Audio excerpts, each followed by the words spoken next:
Well, let's have a question or two before we go have some more wine, which Jesus would have approved of.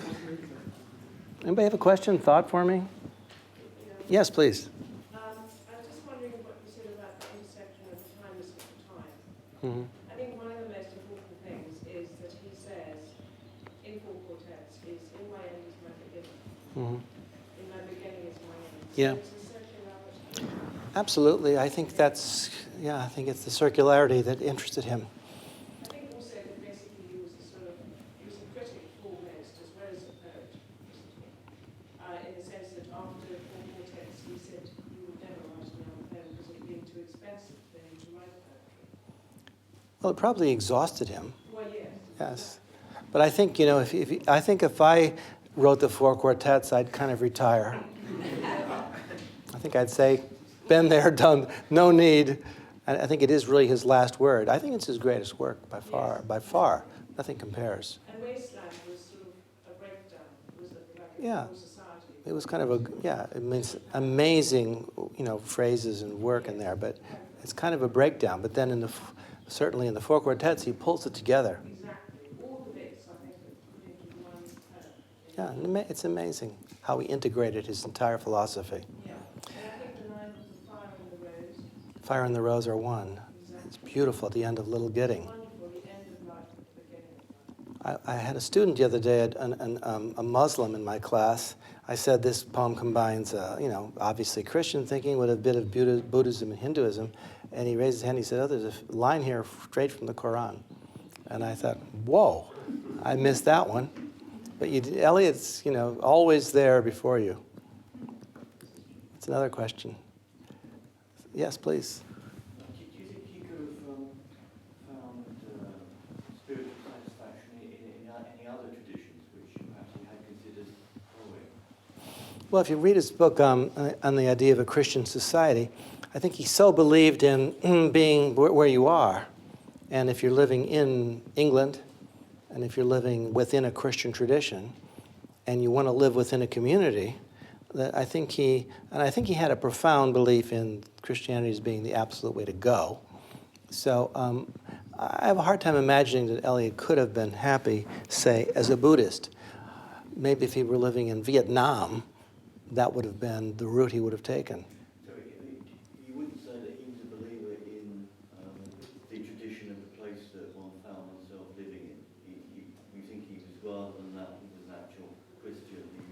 He thought that was the objectively more valid tradition. I think he would have thought that, I don't know what he really thought, but I think he would have thought that being in the place somehow informed his religious possibilities, and that he was going to have a much better chance of practicing discipline, the discipline of religion within the Christian tradition if you're in a Christian culture. I think he would have thought that, yeah. What do you think he would have thought of established religiosity like the church being Britain?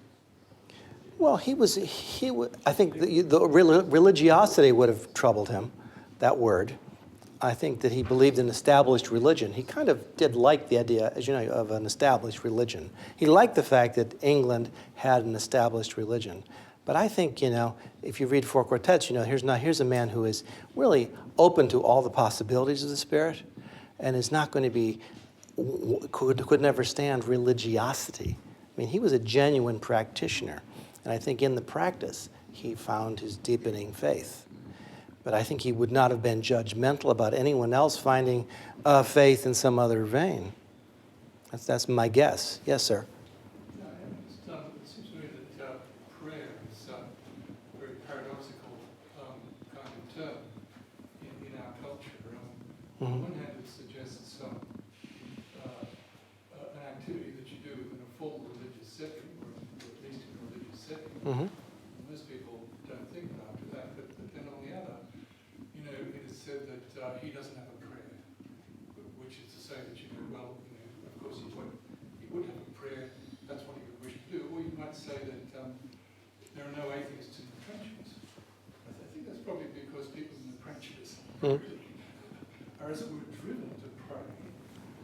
I would think so. Some kind of, it's a very intuitive thing to do in desperate circumstances. So that maybe. I'm just wondering if you could just talk about that paradoxicality. Well, it's paradoxical. I think there are really at least two kinds of prayer. Obviously, there's private prayer. And even within that, I think there's prayer as petition to make a bid, right, bidden to God, the German word for it, and right, or as a bid for something. But I think it's kind of ridiculous to say, give me a nice house. But I think that there's a prayer for help me to cope with the circumstances and to adjust my feelings to the circumstances that I'm presented with. Help me to get through this. That seems a legitimate form of asking God for some help. But then there's also prayer as listening, which I think is the most underrated form of prayer. And I think to be still and to listen for the voice of God is probably the most profound kind of personal prayer. Then we have public prayer where we are communally all saying, together becoming a body of people who are, I think there's something in that ritual and liturgy, which Eliot understood was extremely important. So prayer has many different aspects, yeah. Do you think he thought of prayer as being a verbal process? Because it strikes me that most of the images on which he draws, the spiritual person, are actually non-verbal. There's dancing, there's music, there's art, there's nature. Yeah. Those are the passages that have to do with language. Yeah. And struggle and stress and strain, and the impossibility of expressing through words, the reality with that. Yeah, I think that Eliot understood that language is difficult, and it's very hard to access divine reality through words. Possibly art is a better way of getting toward divine reality. Maybe dance is the purest form. Perhaps music. Yes, does the music reach into the silence? It does. Words after, silence reach into the heart of the matter, right? So, yeah. Yes, please. Looking at your Eliot's 5 things, prayer, observance, discipline, thought, and action, is the reason why the Western world is such a mess is because our action hasn't got these 4 things before it? I would say 100%. Of course, that's, I would say, a minority view. But I would think that we live in a very chaotic world, right? In America, we're confronted with this guy, Donald Trump, who, he was on some program being interviewed. I was watching it a few weeks ago about his religious views. And he said, my favorite book next to The Art of the Deal, which he wrote, is the Bible. And he said, I'm right up there with God. I'm really in that ballpark. I know what it's all about. And the man said, well, Mr. Trump, have you ever been contrite before God and confessed your own sins? He said, I don't do that sort of thing. He said, I have no need for confession. He said that. So it's the most astonishing thing. And I think he is the embodiment of what you get, this chaotic, materialistic world we live in, where, there's no thought. Certainly, there's no discipline. There's no discipline. I mean, you're not getting prayer. You're not, in most people, you're not getting prayer. You're not getting observance. You're not getting discipline. You're not getting thought. And so action, I think you're perfectly right. Where do you go with action? If you haven't had the 4 other things, you need it all to get right action. Otherwise, why would you be propelled toward right action? Really thinking first about your neighbor rather than yourself. To go beyond self-interest, right? It's too much economics has been based on. I mean, Adam Smith in The Wealth of Nations says self-interest is where it all starts. And I think, no, he had it wrong.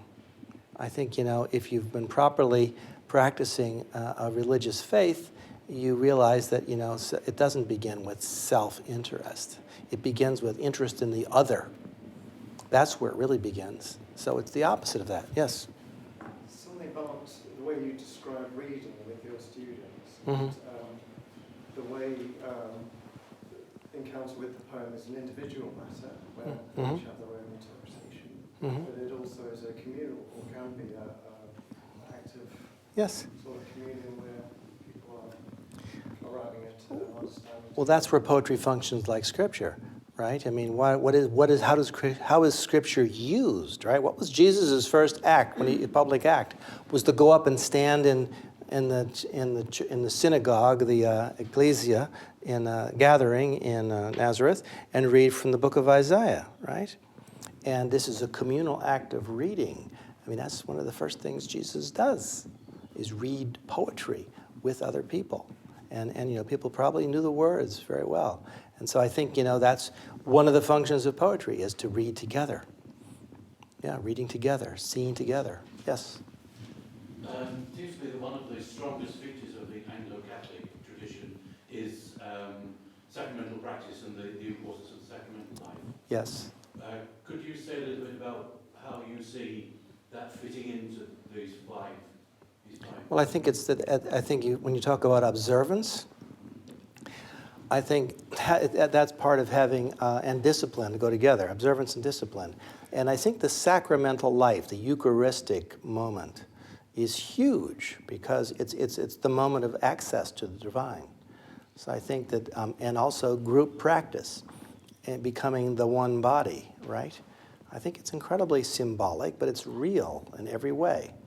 It's both symbol and reality. So I think, the sharing of the bread and the wine, becoming one body is crucial. Yeah. Would you link that with?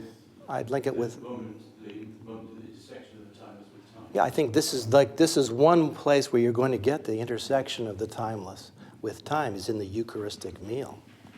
Absolutely. And I think how else do you get that? Otherwise, it's just distractions, moments in the garden, in the smokefall, right? The moment in the arbor where the rain beat, the moment in the drafty church at smokefall, right?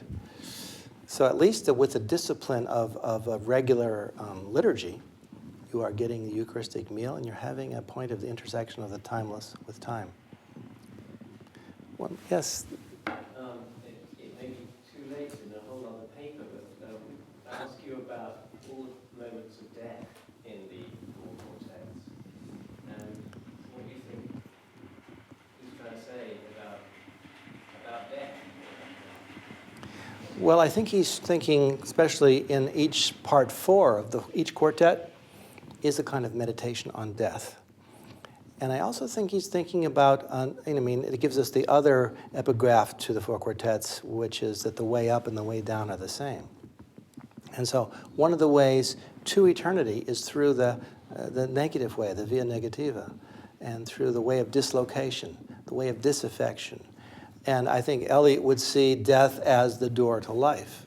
I think he's understanding that paradox. It's only through death is a great accession of life. In my end, as you were saying, is my beginning. So Eliot is is working with, and with suffering. Eliot is suggesting in each of the 4th sections of the quartets that suffering is useful, has its purpose. I think anyone knows that, in fact, faith always intensifies, religious practice intensifies in moments of extreme anxiety, difficulty, awareness of mortality, and painful things. And I think I personally believe in my own life I've only made spiritual progress in times of extreme stress.